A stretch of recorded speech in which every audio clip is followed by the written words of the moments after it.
Hello and welcome to our YouTube channel जिसका नाम है देव दिशा YTCDD। दोस्तों, आज से हम एक नई सीरीज़ शुरू कर रहे हैं इस चैनल पर। वो है आपका हिस्ट्री से संबंधित इतिहास।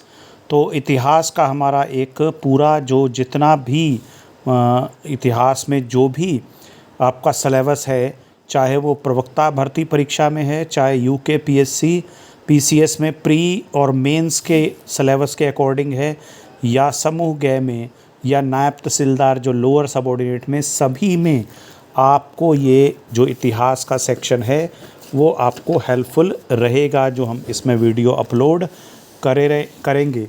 तो आज से हम इतिहास का नया सेक्शन शुरू कर रहे हैं और जो पुराना हमारा मटेरियल आता है वो आता रहेगा। अब रेगुलरली वीडियो आपका इस चैनल पर पोस्ट होते रहेंगे हिस्ट्री से, और आपका जो है हिंदी से, और उत्तराखंड के करंट अफेयर से। तो इस तरह से हम आपको सभी स्टडी मटेरियल यहाँ से मिल जाएगा, और ready to eat, ready to write या रेडी टू यूज़ नोट्स आपको यहाँ मिल जाएंगे। ये नोट्स उत्तराखंड PCS से रिलेटेड हैं, PCS के सिलेबस के अकॉर्डिंग है। और चाहे आप किसी भी परीक्षा में बैठेंगे जहाँ पर इतिहास एक विषय के रूप में रहता है, वहाँ आपको ये हेल्प करेगा। हमारा जो ये मटेरियल है, चाहे वो परीक्षा प्री हो या मेंस हो, दोनों में ही आपको ये हेल्प करेगा। तो जुड़े रहिए हमारे इस YouTube चैनल से जिसका नाम है देव दिशा YTCDD, देव दिशा YTCDD। तो दोस्तों, स्टार्ट करते हैं आज का हमारा इतिहास का पहला वीडियो। इस वीडियो में हम पढ़ेंगे प्राचीन भारत। और सबसे पहले हमारा प्राचीन भारत का इतिहास में सबसे पहले एक टॉपिक रहता है कि प्राचीन भारत के इतिहास के प्रमुख स्रोत क्या हैं। तो ये जो हमारा एक प्रश्न रहता है वो आपका ऑब्जेक्टिव में भी हेल्प करेगा और डिस्क्रिप्टिव में भी आपको हेल्प करेगा, जो हमारा ये मटेरियल आगे जिसको हम डिस्कस करने वाले हैं। तो यहाँ से थोड़ा सा एक सिनॉप्सिस बना रखी है जो आपको प्री के लिए हेल्पफुल रहेगी। पहले इसको देख लेते हैं, उसके बाद अगर आप देखेंगे तो नीचे हमने ये क्वेश्चन के पॉइंट ऑफ व्यू से भी बना रखा है जो PCS मेंस के लिए या लोअर सबऑर्डिनेट्स जो आने वाली भर्ती परीक्षा है, नायब तहसीलदार वाली परीक्षा, उसमें भी ये उपयोगी रहेगा। अब आप बहरहाल पहले देखेंगे थोड़ा सा एक सिनॉप्सिस जो बना रखी है प्राचीन भारत के इतिहास को जानने के स्रोत में। सबसे पहले आपका पुरातात्विक स्रोत है, और पुरातात्विक स्रोत में आपका चित्रकलाएँ हैं। आप जानते हैं अजंता एलोरा ये सब आपका, या गुफा चित्र हैं। उत्तराखंड के इतिहास को जानने के लिए भी गुफा चित्र आपका एक महत्वपूर्ण भूमिका निभाते हैं। इसके अलावा मूर्तियां हैं, जो भी मूर्तियां चाहे बुद्ध की हैं, चाहे और जो हमारे देवी देवता हैं उनकी हैं। इसके अलावा विभिन्न राजाओं द्वारा जलाए गए सिक्के हो गए, जैसे आप जानते ही हैं। खासकर उत्तराखंड में अगर हम थोड़ा सा लेते रहें तो उत्तराखंड के इतिहास को जानने का, खासकर कुड़िंद राजाओं के इतिहास को जानने के लिए सिक्के एक महत्वपूर्ण भूमिका निभाते। अभिलेख आप जानते हैं, इंस्क्रिप्शन जो अभिलेख होते हैं, चाहे गुहा लेख हो, चाहे आपका स्तंभ लेख हो। सम्राट अशोक का इतिहास पूरी तरह से स्तंभ लेखों या अभिलेखों पर ही, गुफा लेखों पर ही निर्भर करता है। इसके अलावा स्मारक और भवन, जैसे आपने सुना होगा बहुत सारी झीलें आपका बनाई थी कुछ राजाओं ने, इसी तरह से आपका बहुत सारे स्मारक या भवन बनाए। तो ये इतिहास को जानने के पुरातात्विक स्रोत है। इसके बाद हमारा जो पहला डिस्कस करना है हमें, वो साहित्यिक स्रोत ही डिस्कस करना है। जो ये प्रश्न नीचे हमने इसमें दे रखा है ये वाला, तो साहित्यिक स्रोतों को ही पहले फोकस करते हैं। साहित्यिक स्रोत में आप डिस्कस कर सकते हैं, ये ऑब्जेक्टिव के पॉइंट ऑफ व्यू से आपका हो जाएगा। साहित्यिक स्रोत में आपका भारतीय साहित्य होता है और विदेशी साहित्य होता है। जो भी विदेशी यात्री आए भारत में, उन्होंने क्या क्या लिखा, तो इसमें विदेशी यात्रा या हेरोडोटस हैं, और मेगास्थनीज हैं, टालमी हैं, ये ज़्यादा महत्वपूर्ण है। नियार्कस हैं, फाइयान विदेशी यात्री, जो चीनी यात्री फाइयान आए, ह्वेनसांग हर्षवर्धन के समय आए। इनकी किताब आप जानते हैं, उत्तराखंड का इतिहास भी इससे संबंधित होता है ह्वेनसांग के वर्णन से। इसी तरह से आपका अरबी लेखक हैं जिसमें अल सुलेमान, अल मसूदी, अल बरूनी, मार्को पोलो, इब्ने बतूता, ये आपका जो है सारा भारत के प्राचीन इतिहास को जानने के एक विदेशी साहित्य के रूप में आ जाते हैं। अब भारतीय जो साहित्य है उसको हम बांटते हैं 3 भागों में, या आप 2 भागों में भी कह सकते हैं। एक है आपका धार्मिक ग्रंथ और फिर आपका हो जाते हैं धार्मेतर ग्रंथ, या जिनको हम कहते हैं ऐतिहासिक ग्रंथ। संगम साहित्य दक्षिण भारत के इतिहास को जानने के स्रोत हैं। इसमें त्रिकुटम शिल्पाधिकारम ये सब कुछ हैं जो आपका दक्षिण भारत के इतिहास को, इनको अलग से हम डिस्कस करेंगे। इस टॉपिक को अलग से एक क्वेश्चन आएगा, उसमें इनके बारे में आपको डिस्कस किया जाएगा। तो धार्मेतर ग्रंथ और धार्मिक ग्रंथ और आपका ऐतिहासिक ग्रंथ, या जिसको हम कह सकते हैं धार्मेतर ग्रंथ, वो आपका क्या क्या है। तो धार्मेतर ग्रंथ में हम पहले देख लेते हैं। कौटिल्य का अर्थशास्त्र है, कालिदास की बहुत सारी रचनाएं हैं, अभिज्ञान शाकुंतलम, मालविकाग्निमित्रम। जैसे ये मालविकाग्निमित्रम है, ये आपका शुंग वंश के इतिहास को जानने का महत्वपूर्ण स्रोत बनती है। विशाखा दत्त की मुद्रा राक्षस, पाणिनि की अष्टध्यायी और कल्हण की राजतरंगिणी आपने बहुत पेपर में सुना होगा। कल्हण की राजतरंगिणी, पहला क्वेश्चन तो यही आ जाता है राजतरंगिणी के लेखक, और फिर आ जाता है राजतरंगिणी किस राज्य के इतिहास को जानने का स्रोत है। तो आप लिखते हो, इसका आंसर बनाते हो कश्मीर। तो कल्हण की राजतरंगिणी कश्मीर के इतिहास को जानने का एक महत्वपूर्ण स्रोत बनती है। इसी तरह से बाण भट्ट की रचनाएं हैं। ये सब आगे क्वेश्चन जैसे जैसे आप आगे बढ़ोगे तो ये सब चीज़ें आती जाएंगी। इसके बाद धार्मिक ग्रंथ में अगर हम देखते हैं तो ब्राह्मण ग्रंथ होते हैं, बौद्ध साहित्य होता है और जैन साहित्य होता है। तो ब्राह्मण जो हमारे ग्रंथ होते हैं उनमें वेद हैं, वेद के बाद आपका वेदों पर आधारित ब्राह्मण ग्रंथ है, और इसके बाद अरण्यक ग्रंथ है। अरण्यक ग्रंथ आपका वो होते हैं जो जंगल में बैठ के लिखे जाते हैं। सब आपको अगले उसमें मिलेंगे, ऑब्जेक्टिव और डिस्क्रिप्टिव दोनों हिसाब से। उपनिषद आप जानते ही हैं, 108 उपनिषद होते हैं, 6 वेदांग होते हैं, शिक्षा, कल्प, व्याकरण, ज्योतिष, छंद, निरुक्त, ये आपका 6 वेदांग हैं। उपवेद हैं, वेदों के आगे उपवेद हैं। महाकाव्य है, रामायण महाभारत महाकाव्य माने जाते हैं। रामायण के रचिता भगवान वाल्मीकि थे, और आपका जो है वेद व्यास जी जो है महाभारत के रचयिता थे। पुराण आपका 18 माने जाते हैं। इसके अलावा स्मृतियाँ भी हैं और शठ दर्शन है, यानी आपका जिसको हम कहते हैं योग पतंजलि द्वारा दिया गया है। और इसके बाद पूर्व मीमांसा जैमिनी द्वारा, कणाद द्वारा वैशेषिक दर्शन, गौतम का न्याय है, योग पंतजलि हो गया। इसी तरह से आपका ये सांख्य दर्शन कपिल मुनि का है, और उत्तर मीमांसा वादरायण की है। तो ये आपका धार्मिक ग्रंथ हो गए। तो हम इन्हीं को ही आगे अब डिस्कस करेंगे, इन्हीं सब चीज़ों को जो मेंस के पॉइंट ऑफ व्यू से। तो दोनों ही के लिए ही हेल्पफुल आपको हमारे ये वीडियो रहेंगे, तो जुड़े रहिए हमारे यूट्यूब चैनल से। अब आप देखेंगे यहाँ पर आपका लिख रखा है क्वेश्चन नंबर 1, प्राचीन भारत के इतिहास को जानने के साहित्यिक स्रोतों का उल्लेख कीजिए। तो सिर्फ आपको ये क्वेश्चन पीसीएस मेंस में भी बड़े यानी 250 शब्दों में, 200 शब्दों में, इस तरह से अगर लिखना बड़े कैनवास पे लिखने के लिए अगर आता है तो आपका ये आपके लिए हेल्पफुल रहेगा। बाकी ऑब्जेक्टिव सिंगल लाइनर क्वेश्चन, छोटे क्वेश्चन, वो भी सब आपको इस हमारे यूट्यूब चैनल पे अपलोड करके दिए जाएंगे। तो यहाँ आपका साहित्यिक स्रोतों का वर्णन करना है। तो हमारा आ गया भारत के ज्ञात इतिहास में। तो आप जानते हैं भारत का जो ज्ञात इतिहास है उसमें हड़प्पा सभ्यता को सबसे प्राचीन माना जाता है, लेकिन इस सभ्यता के अध्ययन में साहित्यिक स्रोतों का उपयोग नहीं हो सका है, क्योंकि हड़प्पा लोगों का लेखन कला का, यद्यपि हड़प्पाई लोगों को लेखन कला का ज्ञान था, लेकिन आप जानते ही हैं हड़प्पा वालों को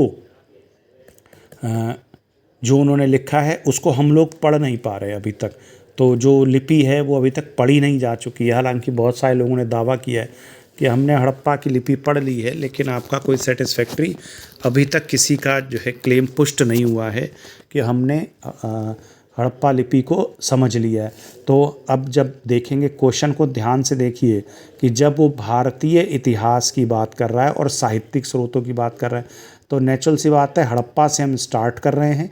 आप क्वेश्चन को लिखने का तरीका देखिए मेंस के लिए, तो हड़प्पा से स्टार्ट कर रहे हैं, लेकिन ये भी कह रहे हैं कि हम हड़प्पा के लिए साहित्यिक स्रोतों का उपयोग नहीं हो सका क्योंकि हम उनकी भाषा को नहीं पढ़ सके हैं। इसके बाद आपका आ गया कि प्राचीन भारत के इतिहास को अध्ययन की सुविधा की दृष्टि से दो भागों में रखकर समझा जा सकता है प्राचीन भारत के इतिहास के स्रोतों को। जैसे कि ऊपर मैंने आपको बताया धार्मिक साहित्य और धर्मेतर साहित्य। धार्मिक साहित्य में फिर आपका ब्राह्मण साहित्य भी आ जाता है, बौद्ध साहित्य और जैन साहित्य। अभी आप ऊपर भी देख सकते हैं, यहाँ पर अगर देखेंगे ब्राह्मण साहित्य, बौद्ध साहित्य और जैन साहित्य। तो इस तरह से ये हम धार्मिक साहित्य को बांट सकते हैं। अब ब्राह्मण साहित्य में सबसे प्राचीन भाग जो है वो ऋग्वेद है। आप जानते हैं ऋग्वेद सबसे प्राचीन रचना है और ऋग्वेद जो है वो आपका 1500 ईस्वी पूर्व से आपका जो है 1000 ईस्वी पूर्व तक का माना जाता है। इसके बाद उत्तर वैदिक काल में आपका बाकी 3 वेदों की रचना हुई। सामवेद जो कि संगीत से संबंधित होता है, यजुर्वेद यज्ञों से संबंधित है, अथर्ववेद आपका जादू टोने से संबंधित है। तो ये जो 3 वेद हैं इनकी रचना भी उत्तर वैदिक काल में हुई और इन वेदों की रचना का काल माना जाता है 1000 ईस्वी पूर्व से लेकर 600 ईस्वी पूर्व। इस तरह से इन सभी ग्रंथों में आपको किनका मिलेगा वर्णन? आर्यों के विस्तार तथा उनकी धार्मिक मान्यताओं के साथ साथ उनके राजनीतिक तथा आर्थिक विकास की झलक मिलती है। उपनिषद आ गए, उपनिषद भी इसी काल से संबंधित है। अब उपनिषदों पे एक ऑब्जेक्टिव क्वेश्चन भी आता है कि उपनिषदों का संबंध है, तो आपका नीचे 4 ऑप्शन दिए होते हैं, तो आपका एक ऑप्शन उसमें दार्शनिक या फिलॉसफी से भी लिखा होता है। तो दार्शनिक ज्ञान की झलक जो है वो उपनिषदों में मिलती है। इसके बाद आप जानते ही हैं वेद एक कॉम्प्लिकेटेड संरचना थी, तो उसको सही सरल भाषा में लाने के लिए या सरल ढंग से समझने के लिए वेदांगों की रचना हुई। तो ये डिस्क्रिप्टिव में तो आपको इस तरह से लिखना ही है, बीच में ऑब्जेक्टिव क्वेश्चंस भी आपको मिलते जा रहे हैं। ये 6 आपका होते हैं: शिक्षा, कल्प, व्याकरण, ज्योतिष, छंद, निरुक्त। ये छंद है, ज्योतिष, छंद, निरुक्त। तो इस तरह से ये हो गया। इसके बाद अगले उपलब्ध स्रोतों में महाभारत और रामायण है, पुराण है।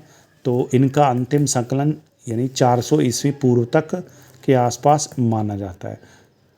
महाभारत की रचना का श्रेय महर्षि व्यास को है। इसके अलावा रामायण जो होती है वो आपका ईसा पूर्व 5वीं से प्रारंभ होकर ईसा की 12वीं सदी तक चलती रहती है, यानी इसमें जोड़ा जाता है। और इसीलिए थोड़ी सी कुछ ऐसी चीज़ें इसमें लिखी गई हैं जो आपका अब आज की तारीख में उनको स्वीकार नहीं किया जा रहा। तो इनको ये मूल रामायण में नहीं थी। शेपक आपका जो है जिसको हम कहते हैं कुछ चीज़ें चिपका दी गई, बाद में जोड़ दी गई, मिलावट कर दी गई। तो इसके अलावा पुराण है, पुराण भी भारतीय इतिहास को जानने का स्रोत है। और 18 आपका जो है 18 इसमें पुराणों की संख्या है। सबसे प्राचीन पुराण मत्स्य पुराण हो गया। इसके अलावा आपका और भी, तो इन सबसे ईसा से 6ठी शताब्दी तक इन्होंने जिन राजवंशों ने राज किया है उनका विवरण यहाँ से प्राप्त होता है। इसके बाद दूसरा हमारा स्रोत आ जाता है ब्राह्मण साहित्य के बाद बौद्ध साहित्य। तो आप यहाँ से देख सकते हो बौद्ध साहित्य में आपका ये है बौद्ध साहित्य। बौद्ध साहित्य में क्या है? सुत्त पिटक, विनय पिटक, अधिधम्म पिटक। आप जानते ही हैं सुत्त पिटक में बौद्ध धर्म की शिक्षाएं हैं, विनय पिटक में बौद्ध धर्म के नियम है और अधिधम्म पिटक में बौद्ध धर्म की फिलॉसफी है, दार्शनिक तत्व जो बौद्ध धर्म के हैं। इसी तरह से बुद्ध चरित्र अश्वघोष द्वारा मिलिंद पन्हों में नागसेन और आपका मिनांडर का वार्तालाप है और दिव्यवदान आपका ग्रंथ है। इन सब से भी प्राचीन भारत के इतिहास को जानने का अवसर मिलता है। तो यही सब इसमें भी लिख रखा है कि बौद्ध साहित्य में एक वैकल्पिक दृष्टिकोण की झलक मिलती है, अर्थात संस्कृत साहित्य में समाज के अभिजात्य वर्गों की झलक मिलती है, तो पाली साहित्य में जनमानस की। पाली ग्रंथों में ऐतिहासिक व्यक्तियों घटनाओं का उल्लेख मिलता है। प्राचीनतम बौद्ध ग्रंथ पाली भाषा में लिखे गए। आगे महायान, चूँकि आप जानते हैं ईनयान और महायान में डिवाइड हो गया था बौद्ध धर्म, तो आपका संस्कृत में भी लिखे जाने लगे। बौद्ध धर्म का मूल ग्रंथ त्रिपिटक है, यानी अधिधम्म पिटक, सुत्त पिटक और विनय पिटक। इन सब से भी बुद्ध के निर्वाण के समय और उसके उपरांत जो राजनीतिक सामाजिक स्थितियों पर प्रकाश डलता है। इसके अलावा जातक कथाएं जो हैं, जातक कथाओं पे एक ऑब्जेक्टिव क्वेश्चन आता है, जातक कथाएं किनसे संबंधित है, तो बुद्ध के पूर्व जन्म की कथाएं हैं। इसके अलावा दीपवंश, महावंश श्रीलंका के इतिहास को जानने का स्रोत होता है। इसके अलावा मिलिंद पन्हो, जैसे मैंने भी बताया, मिलिंद पन्हो में मिनांडर और भिक्षुक नागसेन का वार्तालाप है, प्रश्नोत्तर का एक श्रृंखला है। तो इस ग्रंथ में सियालकोट, यानी जो आज का सियालकोट है, प्राचीन शाकल कहा जाता था, उसके वर्णन भी मिलता है, या उसकी भव्यता और उसके आर्थिक महत्व का पता लगता है। इसी तरह से अंगुलोत्तर निकाय में 16 महाजनपद, जो काशी, मगध, अवंती, इस तरह 16 महाजनपद थे, उनका उल्लेख इसमें मिलता है। तो ये जरा सिनॉप्स कर रखा है। त्रिपिटक में आपका बुद्ध के निर्वाण के समय का जानकारी मिलती है। जातक कथाओं में बुद्ध के पूर्व जन्म की घटनाओं का वर्णन मिलता है। दीपवंश, महावंश में श्रीलंका का इतिहास। पिटकेतर साहित्य जो होता है, यानी पिटक साहित्य के अलावा सुत्त पिटक, विनय पिटक, अधिधम्म पिटक के अलावा मिलिंद पन्हो है, उसमें सियालकोट की भव्यता। अंगुलोत्तर निकाय में 16 महाजनपदों का उल्लेख होता है। आर्य मंजूश्री, मूलकल्प, ये गुप्त काल के इतिहास को जानने का एक महत्वपूर्ण स्रोत होता है। इसके अलावा कुछ जैन ग्रंथ भी हैं जो भारत के इतिहास को, प्राचीन भारत के इतिहास को जानने का एक महत्वपूर्ण स्रोत है। यहाँ देखिए, ये जैन साहित्य इसमें लिख रखा है। तो जैन साहित्य में आपका क्या क्या है? भगवती सूत्र। जैन साहित्य आपका क्या है? भगवती सूत्र में महावीर स्वामी के जीवन पर प्रकाश पड़ता है। इसके अलावा 16 महाजनपदों का उल्लेख, जैसे अभी आपने बौद्ध उसमें भी देखा था कि 16 महाजनपदों का उल्लेख अंगुलोत्तर निकाय में है, ऐसे ही आपका 16 महाजनपदों का उल्लेख भगवती सूत्र में भी है। और भद्रभाव चरित्र में चंद्रगुप्त मौर्य के राज्यकाल की घटनाओं का वर्णन होता है। इसी तरह से परिविष्ट पर्वन, ये आपका हेमचंद्र द्वारा लिखी पुस्तक है। इससे भी ये जैन ग्रंथ है, इससे भी भारत के इतिहास को जानने का स्रोत ये होता है। अगर आप डिस्क्रिप्टिव में, तो आप इसके नोट्स बना सकते हैं। अगर आपको चाहिए हो कमेंट कर सकते हैं, तो हम आपको PDF भी इसकी प्रोवाइड करा सकते हैं ताकि आप इसके नोट्स बना लें। इसके अलावा ये आपका भारतीय इतिहास को जानने का अब गैर धार्मिक साहित्यिक साक्ष्य क्या है? तो गैर धार्मिक में आपका जो है विशाखा दत्त की मुद्रा राक्षस, वृहत कथा मंजरी, ये एक पुस्तक है जो शेमेंद्र द्वारा लिखी गई है। कथा सरित सागर, सोमदेव द्वारा, ये सब आपका भारत के इतिहास को जानने का स्रोत है। इसके अलावा आप जानते हैं मौर्य काल, जो एक व्यवस्थित, सबसे पहली व्यवस्थित शासन व्यवस्था थी भारत में, उसका उल्लेख है कौटिल्य की अर्थशास्त्र में।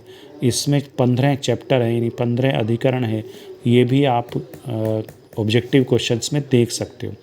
और इसके जो मौर्य काल की जानकारी इससे अर्थशास्त्र से मिलती है। इसके अलावा पतंजलि के महाभाष्य, ये महाभाष्य है, महाभाष्य से शुंग वंश के इतिहास की जानकारी मिलती है। कालिदास के मालविकाग्निमित्रम से भी शुंगकालीन राजनीतिक व्यवस्था व सामाजिक जीवन की झलक मिलती है। मालविकाग्निमित्रम में मालविका और अग्निमित्र शुंग शासक थे या शुंग राजकुमार थे, उनकी प्रेम कथा का वर्णन है ये। और उस वर्णन में न केवल तात्कालिक राजनीतिक बल्कि सामाजिक जीवन की झलक भी प्राप्त हो जाती है। तो इस तरह से और देखेंगे तो बाण भट्ट है, बाण भट्ट की पुस्तक है हर्षचरित्र, और इससे हर्षवर्धन के राज्यकाल की जानकारी मिलती है। इसी तरह से विल्लन की पुस्तक है विक्रमादित्य चरित। इसके बाद आपका हेमचंद कृत कुमारपाल चरित, सांध्यकार, नदीकृत रामचरित। तो ये सब आपका भारत के इतिहास को जानने का एक महत्वपूर्ण स्रोत है। इसके बाद जो हमारा नेक्स्ट आएगा वो है कि विदेशी यात्रियों का विवरण। विदेशी यात्रियों का विवरण ज़्यादा महत्वपूर्ण हो जाता है क्योंकि बहुत सारे विदेशी यात्री भारत में आए, फाइयान वगैरह पर्यटक बन के, लेकिन ये थोड़ा सा अच्छा इनका डिस्क्रिप्शन माना जाता है इतिहास के पॉइंट ऑफ व्यू से, क्योंकि ये पूर्वाग्रह से मुक्त थे, यानी इन्होंने न्यूट्रल होके सब कुछ लिखा। इसमें अगर आप देखोगे तो मेगास्थनीज की इंडिका ये आपकी एक पुस्तक है जो मौर्य काल के इतिहास को जानने का एक महत्वपूर्ण स्रोत है। इसी में ही पाटलिपुत्र में जो शासन व्यवस्था चलती थी, नगर पालिकाएँ चलती थी, वो सब इसमें उल्लेखित किया गया। इसी के अलावा चीनी यात्री जो फाइयान आए गुप्त काल में, ह्वेनसांग चंद्रगुप्त के समय में आए थे, चंद्रगुप्त विक्रमादित्य के समय में, ह्वेनसांग हर्षवर्धन के समय में आए थे। ये सब यात्रियों का विवरण भी बहुत महत्वपूर्ण है और भारतीय इतिहास को जानने का स्रोत है। अगर आप पुराने पेपर देखेंगे तो नायब तहसीलदार के पेपर में जो सबसे पहली बार हुआ था उसमें ये क्वेश्चन आया था कि शायद मौर्यकाल ही आया था, मौर्यकाल या गुप्तकाल के इतिहास को जानने के क्या स्रोत है, ये इस तरह से क्वेश्चन आया था। तो यहाँ पर ना केवल किसी एक पर्टिकुलर राजवंश के इतिहास को जानने का प्रश्न आ सकता है, बल्कि पूरे भारत के इतिहास को जानने का भी स्रोत क्या हो सकते हैं, ये भी प्रश्न आ सकता है। तो ये आज का जो हमारा एक पहला प्रश्न था और पहला वीडियो था, ये आपको मैंने पढ़ के भी सुना दिया। अब धीरे धीरे मैं इसको नीचे को ले जा रहा हूँ, आप इसको देख के कॉपी भी कर सकते। तो आज का वीडियो हमारा इतना ही रहा। जुड़े रहिए हमारे इस YouTube चैनल से जिसका नाम है देव दिशा YTCDD, देव दिशा YTCDD। इसके बाद जो आपको वीडियो मिलेंगे वो आपका हैंड रिटन मिलेंगे, हैंड रिटन नोट्स हैं। Hand written notes free of cost आपको इस चैनल के ज़रिए से मिलते रहेंगे और साथ साथ में आपका प्रश्न भी उन पर प्रश्न भी दिए जाएंगे, प्रश्न पत्र भी अपलोड किए जाएंगे। तो सारा मटेरियल आपको जो किसी भी प्रतियोगी परीक्षा के लिए इतिहास के संबंधित होगा वो यहाँ पर अपलोड कर दिया जाएगा और आपके लिए वो बहुत हेल्पफुल रहेगा। न केवल प्राचीन बल्कि मध्यकालीन और आधुनिक भारत स्वतंत्रता प्राप्ति के बाद का समय, जो कि हमारे सभी लेक्चरर भर्ती हो, चाहे नायब तहसीलदार की भर्ती हो, चाहे हमारा UKPSC का पेपर हो, सभी के लिए ये महत्वपूर्ण होती है। तो जुड़े रहिए हमारे इस YouTube चैनल से जिसका नाम है देव दिशा YTCDD। धन्यवाद।